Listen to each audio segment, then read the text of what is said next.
I'm Dr. Jacqueline Smith. I'm one of the OBGYNs that's on the Mission for Change of 2026. Dr. Jackie, this is your 10th mission to Jamaica. 10th trip. Yeah, this is my 10th trip. Yeah, I started in 2016. Right. So congratulations on giving us 10 years of your time here in Jamaica. You're not Jamaican. Not Jamaican. It's like a second home now from coming so much, but not Jamaican. But I've been so welcomed into the community, into the organization, that I keep coming back year after year. Right. So over the 10 years, what happened with you why you decided to stick with JAHJAH Foundation for 10 years? So when I first started out with JAHJAH Foundation, it was a very small organization, probably about a third to a quarter of the size of what it is right now. And every year we've grown, and our projects and things have expanded. I feel like the biggest reason why I keep coming back is, one, the patients appreciate everything that we're doing. They are so grateful. They're used to us coming now, so they expect for us to keep coming back. But I like to see my dollars at work. So when I first started, we didn't have this property that we're standing on right now at the Negro Health Center, where we have a container that we retrofitted.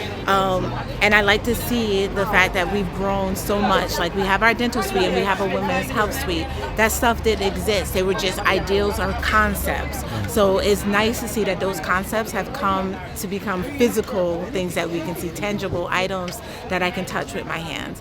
So, there's a lot of organizations that I could volunteer my time with, but JAHJAH is still small enough that we all know each other, that we all work with each other, that we are all friends outside of this, but it's also large enough that we're able to make a huge impact in the communities that we go into. And what is your advice to people who are on the fence about volunteering, giving their time to any kind of project?